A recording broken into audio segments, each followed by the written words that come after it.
Pick up where we left off on Friday. We were talking about the plague and some of its effects worldwide. We had finished talking about the effects that it had on the Muslim countries. And so now we will shift gears and look at the effects of Western Europe. And what happened there after the plague. Remember that when it came to Western Europe, and this is just the kind of rehash from Friday, we estimate that by the end of the plague, by the time it played itself out, there was less than 20% of the total European population left, okay? And people either became,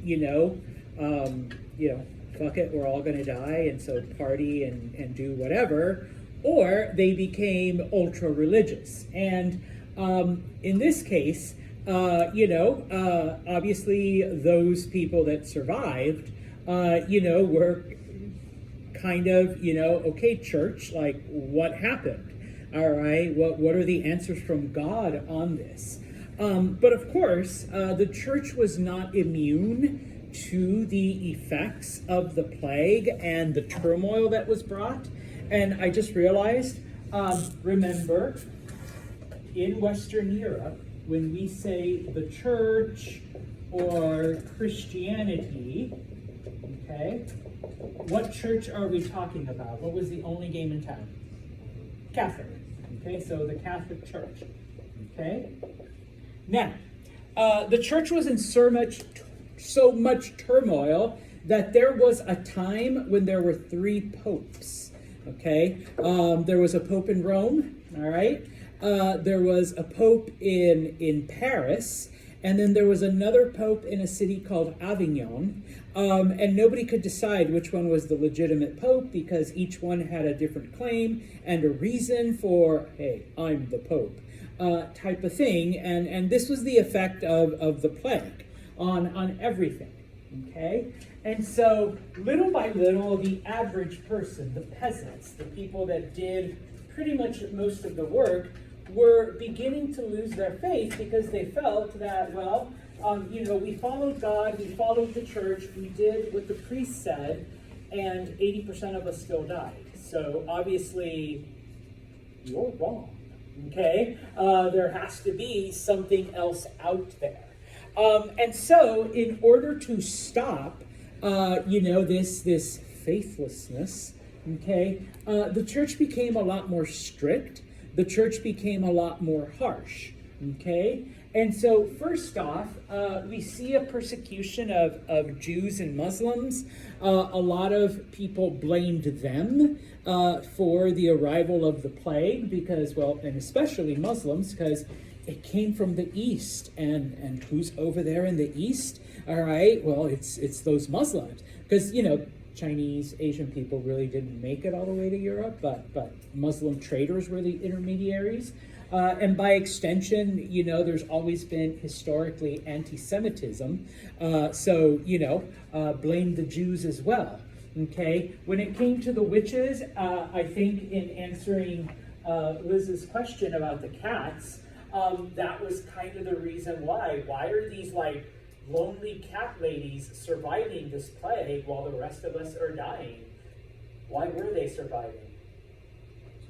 Because of the cats. The cats were eating the rats that carried the fleas that carried the disease. So yes, it's like, how come this whole village got wiped out except for Liz? She must be a witch. All right, so kill the cat and kill Liz. All right, both of them. So we see that tie.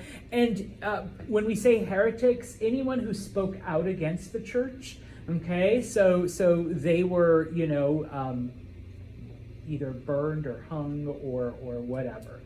Okay, so it's kind of interesting that out of so many people have already died because of the plague. Let's just kill a couple more. All right, just to be sure in this regard.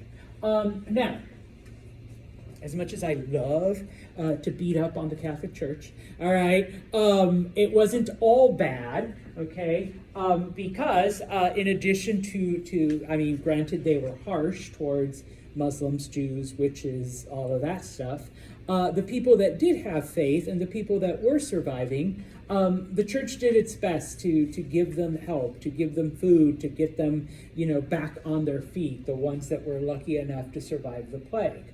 Now, of course, with the situation being as weird as it is, remember that one of the ideas that sprang up during this time was the idea of divine right, okay?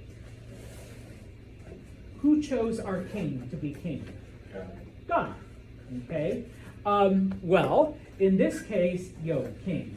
I'm Father Santos, all right? So if I tell the people, the peasants, I teach them, I indoctrinate them that you are chosen by God, you got to have my back, all right? And so I remember last year in History 101, I always ask the question, how did religion begin, or what was the purpose of religion originally? And originally, it was to explain nature, why things happen the way they happen out there. Why has the sun god been happy for the last couple of days? Or why has it been so sunny? Well, because the sun god's happy. Okay, yeah, the sun god had been miserable for the past 3 weeks. All right, no one can expect, they didn't know that it was like the jet stream and that air being pulled down from Canada, and so it was like this global cover of cloud, and that right now we're getting like an oceanfront thing. But, pretty soon that's going to end and blah, blah, blah, blah. Okay, well, kind of the same thing. Well, when I asked that, the student was like, it was to support the government, and the government supports the church. All right, we're not into that yet, but now we are. Okay, so the king supports the church because the church is teaching the people that the king was chosen by God. Okay, so now kings and governments are like this. Okay, and once again, no offense if you're Catholic or Christian or Methodist or whatever, but typically governments and churches like to kind of, like that. Okay, and so in this case, we begin to see, some changes. Okay, now the reason why the governments and the church become buddy-buddy is because, the few people that are alive still, they're the ones that now have to continue society, and they need to do most of the work. Well, with fewer people, there's more work for them to do. Now, I promise I will come back. So if you're not done writing, don't worry. But I just need to do a quick little thing. Most of Europe at this time during the Middle Ages was under a system of government called feudalism. Where there was a lord, and this is supposed to be a castle. If you don't like it, come up and draw a better one. All right.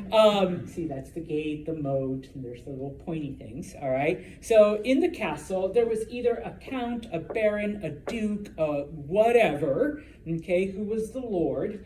And he had a certain amount of land.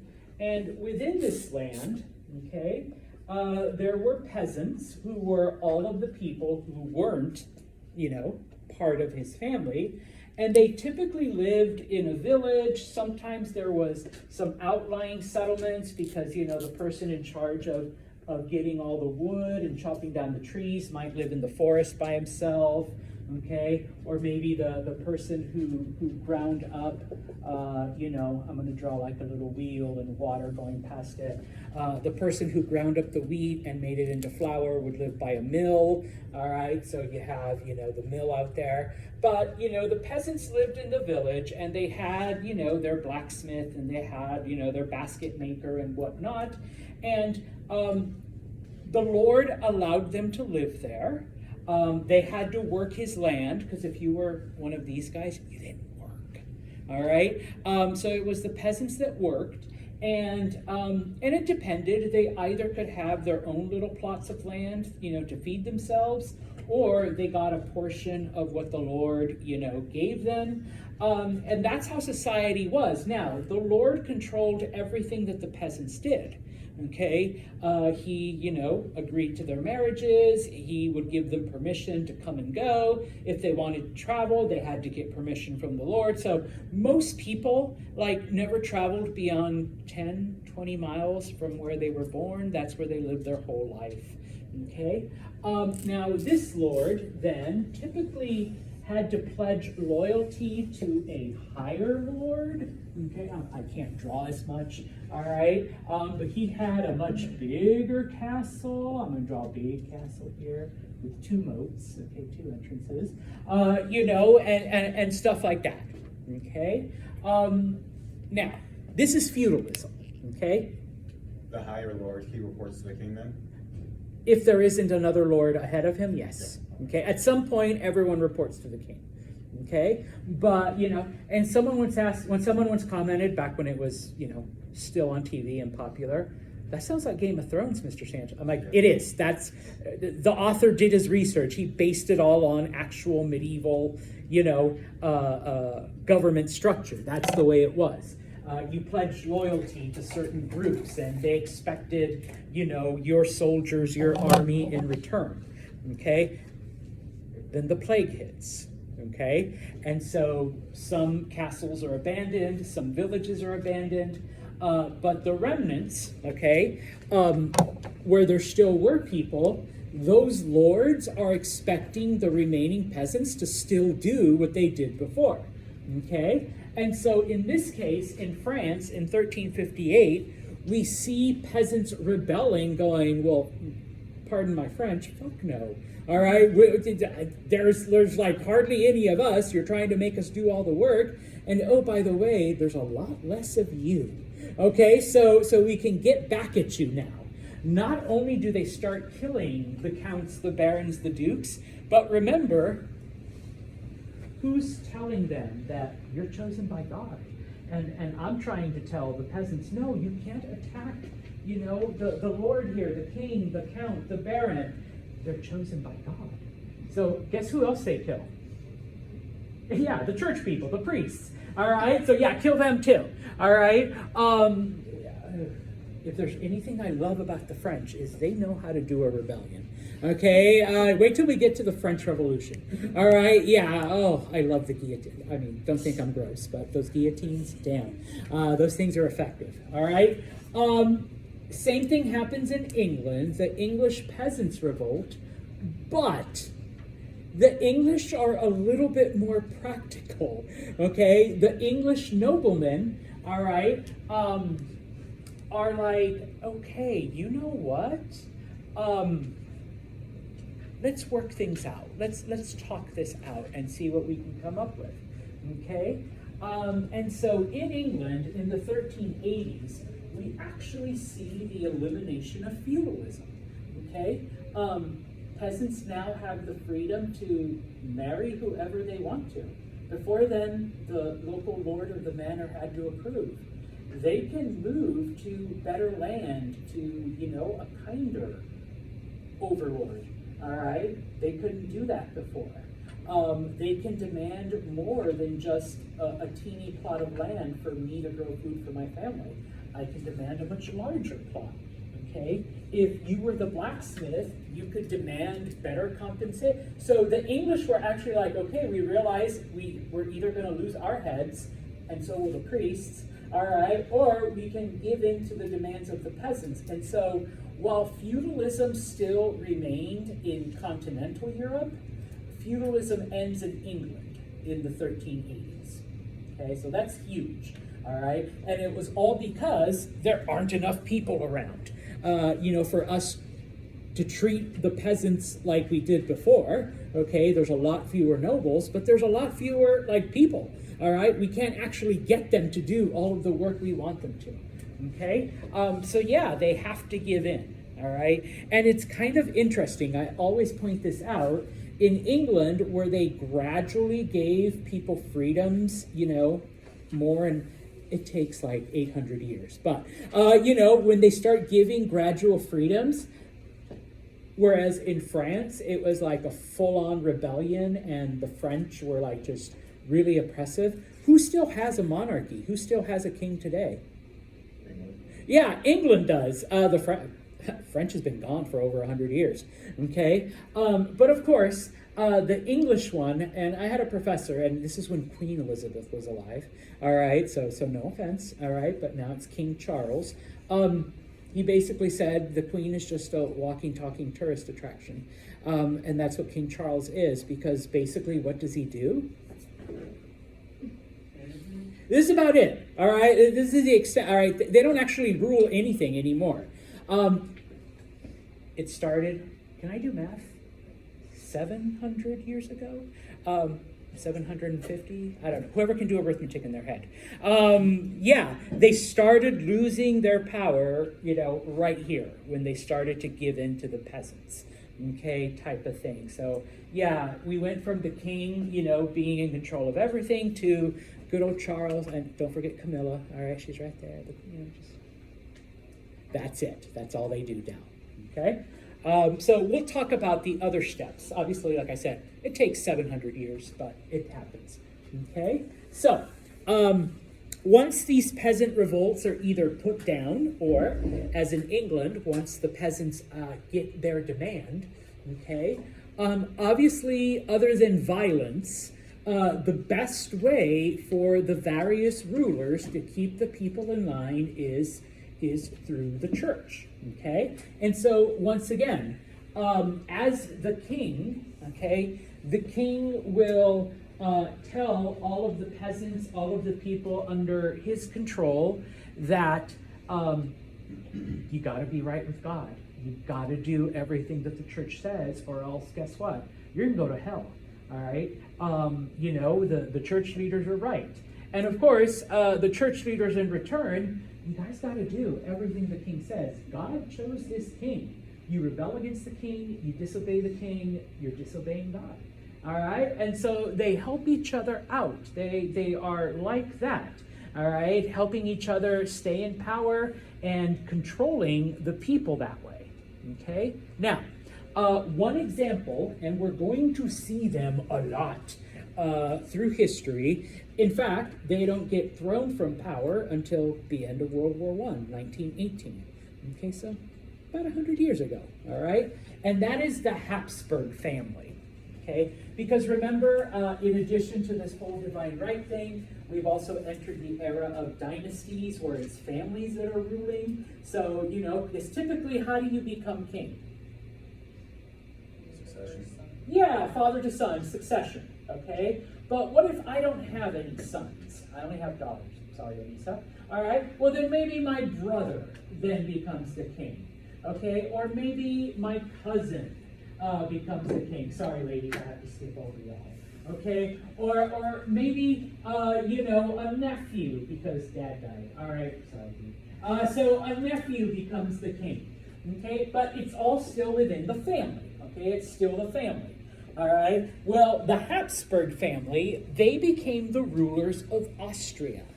They were devout Catholics. And so throughout history, Austria has always supported the Catholic Church, has always supported the Pope, and the Pope has always supported the Habsburg family. Okay, so for the next let's deduct 100 years, because 1918. So for the next 600 and whatever years, the Habsburg family ruled over most of Central Europe. Now, there was no Germany until 1871. Before that, there were different German kingdoms, there's Bavaria, there's Schlosenberg, there's Brandenburg, whatever German word I'm trying to make up. Okay, there was Prussia, that's the only one I truly remember. Oh, Bavaria. Okay, so there's different German kingdoms. But, okay, because of their allegiance to the Pope, there was this organization called the Holy Roman Empire that basically they came together for commerce and for military. That's it. Okay, so each German kingdom was its own thing with its queen or prince or another king or whatever.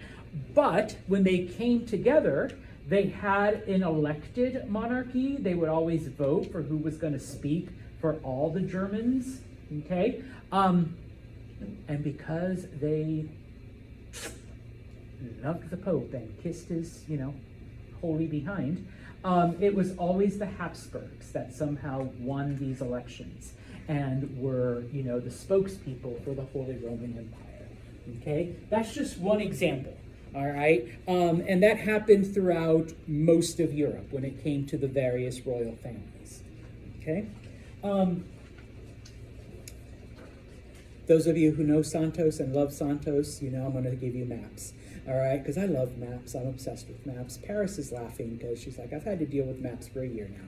All right? And so this gives then just an example of Europe during this time after the plague.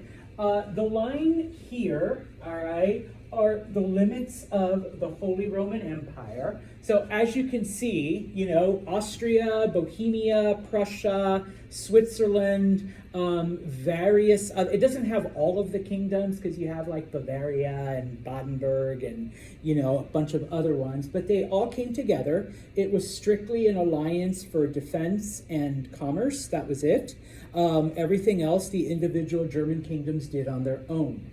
Okay, France wasn't exactly France the way we think of it today, because a lot of France was actually owned by England.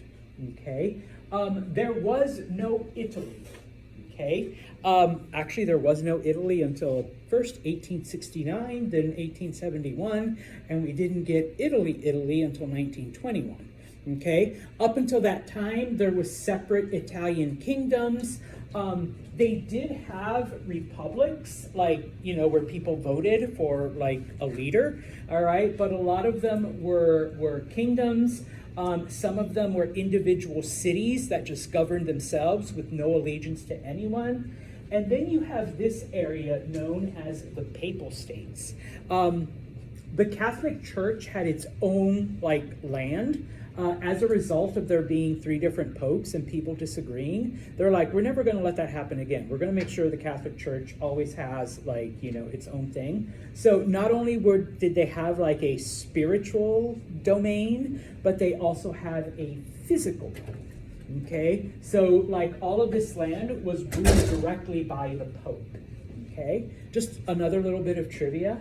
The Papal States still exist today, except it's really, really tiny. It's smaller than MV campus. All right? Does anyone know what it's called? It's not actually called the Papal States anymore. It's right in the middle of Rome.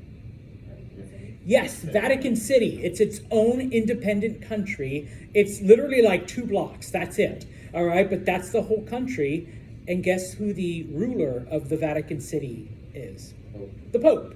They have ambassadors, they have embassies, they have an army. It's mostly ceremonial, decorative, but I've been there. I didn't want to take a chance. They wear these funny, 15th century uniforms. They're orange and blue and purple and all these weird, they look like jesters from a medieval court. But they have these really sharp pikes, that, they stand outside. But yeah, that's still technically the Papal States, okay? So you see then the basic formations of today's modern kingdoms. Okay, so what happens? Okay, around 1450. Okay, there is no real central government. Okay, yeah, you have some areas like England and France. All right, where you do have a little bit stronger. All right. But most of Europe is ruled over by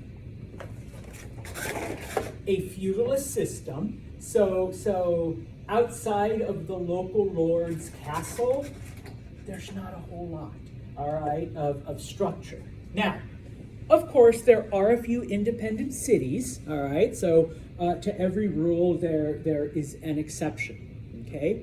But because of the peasant revolts, all right, in England, feudalism is gone. In the rest of Europe, feudalism is slowly but surely, declining. It takes a couple hundred years, but it's slowly on the way out. All right? Now, the only thing that all of Europe, I promise I'll come back. The only thing that all of this, well, except for this part, all right, has in common is the Catholic Church. That's it. Okay? That's the only thing that keeps them together. All right?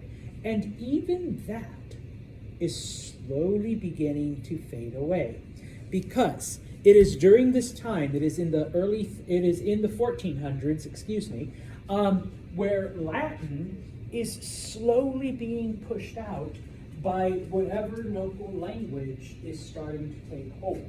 And this is where we see the birth of some of the modern European languages. Okay, Spanish begins to form from whatever Latin and mixture of local languages in Spain. French, once again, Latin, and then of course whatever local languages, kind of mix into something else. German actually comes before English, so German adapts from the various German tribes that had settled there, although they do absorb some Latin. Okay, and then English, descends from German, but you also mix in, some Viking language and a little bit of Latin, and so little by little, the areas now, the church starts losing that influence because people aren't speaking Latin anymore. They're speaking their own individual language. Okay, now, as we see different kingdoms begin to set up, okay, the church begins to involve itself once again, not just with one king, okay, because we're not only losing power here, but we're losing power in this kingdom. So now I gotta ally myself with this king. Now we're losing power in this king, so now I gotta ally myself with this king. And of course the message is the same, okay? I will teach the people that all of you were chosen by God. But in return, you got to tell the people that they have to listen to the church. Okay? Oh, and by the way, we don't want to pay taxes either. Okay? Screw taxes. All right? Even though the Catholic Church was actually fairly wealthy. Okay? We don't want to give up that money. Okay? And so little by little, the church becomes involved, once again, in multiple areas with the governments because the local people are beginning to, fall away. Okay? In England, because feudalism is gone, okay, this is where, in the early 1400s, Parliament begins to form, okay? And just as a quick explanation, all right, if you're not done writing, I promise I'll come back, all right? But remember, you have the king who is slowly losing power, and in this case, now we have Parliament, where the people, the rich people, are voting for representatives then, okay? And so that the king has to run everything by them because they're representing the people. Well, the rich people. All right? Eventually that changes, okay? Little by little. And once again, as an FYI, today, who actually runs Great Britain? Parliament does. King Charles smiles and waves. Okay, that's about it. All right. So yeah, we see then it's 100, not 100. Let's say about 65, 75 years later. All right. What started off as giving peasants rights, now they begin to form like a legislative body. So little by little, the king is starting to lose those powers. All right. Now, okay. So it is during the 1400s, okay, that many of the modern day European countries actually begin to form the way we think about them today, okay? Specifically, once again, England and France, all right? Spain is a close third, and then the rest of them are kind of a hodgepodge until the 1800s. But we can kind of recognize and make out all of the German kingdoms, they speak German, and they're within what we think of today as Germany. The different Italian groups, they're all in the boot, all right? And so, and they speak some form of Italian, even if they're not united, okay? And so, little by little, okay, and we see this especially in Germany, but first we see it in France and Spain.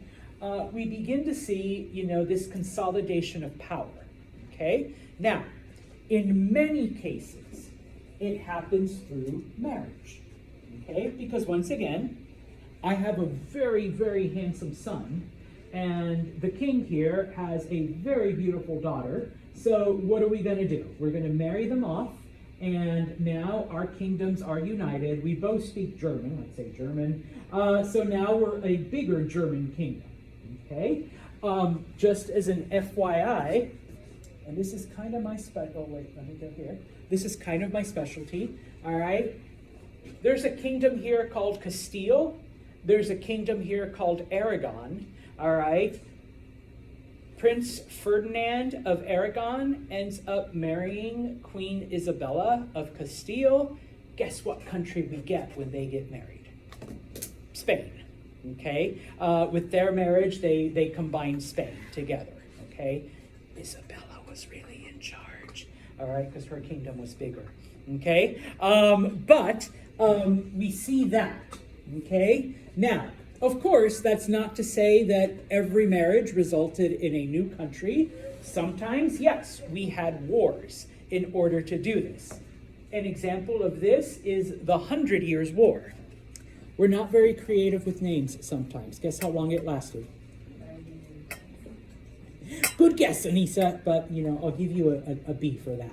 All right, yeah, it lasted it lasted like 101 years, but through those 100 years, as I mentioned, because England actually owned a good portion of France, okay, this was a series of wars between England and France where basically France was trying to kick out the English, all right? Many of the English kings actually still spoke French. They didn't consider themselves English quite yet, okay? Like I said, the French tried to drive the English out of their lands. It seemed easier now after the Black Death because obviously there were fewer French people, but there were also fewer English. So it seemed like the right time, and the English wouldn't be able to reinforce all of their strongholds in France the same way. If you've heard the story of Joan of Arc happened during the 100 Years' War. All right, she helped lead French armies against the English to drive them out. And she was actually, towards the end of it, Charles VII was the king of France, and she actually helped expel the last of the English, okay? Of course, in one of her final battles, she was captured. And if you know the story, she claimed to have seen a vision, okay? So that, coupled with the fact that this is like a 14-year-old, 15-year-old girl who's leading an army, vision, a woman leading an army, obviously the only way she could defeat the mighty English is she's a witch. All right, so, they killed her, they burned her. All right, because, there's no way a woman could have done this without the help of Satan. All right, or without witchcraft. So they burned her for that. Okay, but that all takes place during the 100 Years' War. Spoiler alert, yes, the French win, and they're able to take all of France, all right? And so France is France, and the English kings then stick to England, and they kind of have to learn English because they can never go back to France, okay? Now, things start to settle down, and we're talking over a period of 100 years, okay? Things have come together, as I mentioned, okay? Now, Southern Europe is the first to kind of recover from the effects of the plague, all right? And it was the same thing that made them the first to be, affected by it. It's that trade with Asia. Okay, different medicines, different ideas, different philosophies that came from the East. Okay, I think I mentioned this, especially in Italy. There were several kingdoms, there were several republics, but cities like Venice and Florence were independent cities. They ruled themselves. They were under nobody's control. Okay, I already mentioned this.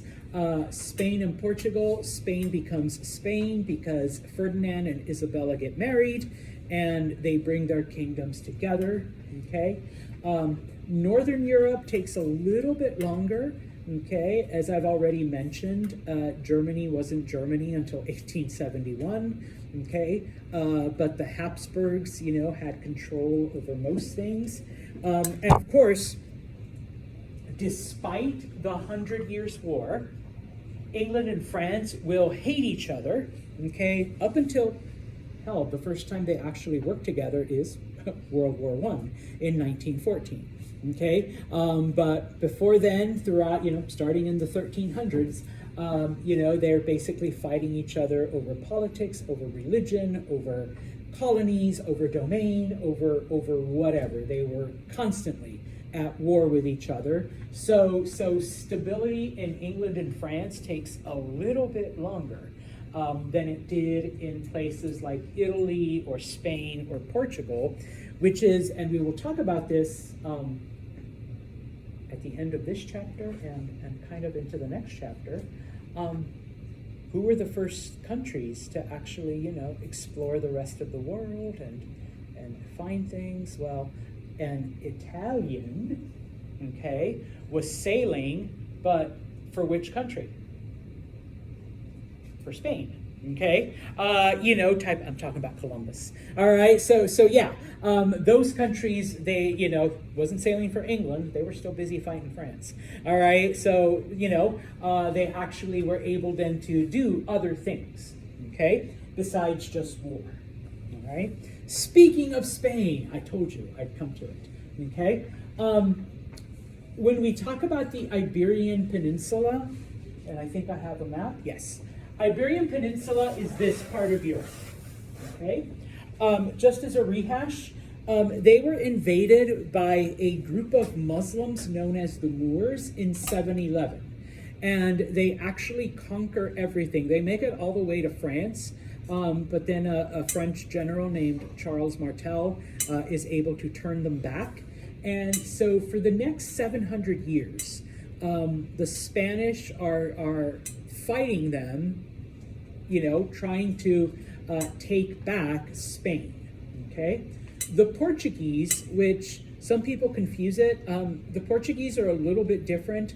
I can kind of understand Portuguese if they speak slowly, but it sounds like Spanish with rocks in their mouth. That's my opinion. All right, no offense if there's any Brazilians or Portuguese in here, okay? And so the Portuguese are actually the first to free themselves from having Muslims living in their country, okay? And so because of this, while the Spanish are still fighting in Spain, Portugal is able to develop ships and sailing technology and is able to begin to go out exploring, okay? And so one of the princes, not the one in line to the throne, but one of the younger brothers, his name in Spanish and Portuguese is Enrique, but in English, Henry, and he becomes known as Henry the Navigator, Prince Henry the Navigator. He begins to lead expeditions down the coast and into Africa, okay? Now, most educated Europeans knew that the earth was round, okay? So it wasn't, to prove anything of that nature, okay? But they were, in fact, looking for a way to obtain spices and goods from the east because, remember, the only way to get them was from over here, and before 1453, what happened in 1453? The only date I'm going to ask you to remember?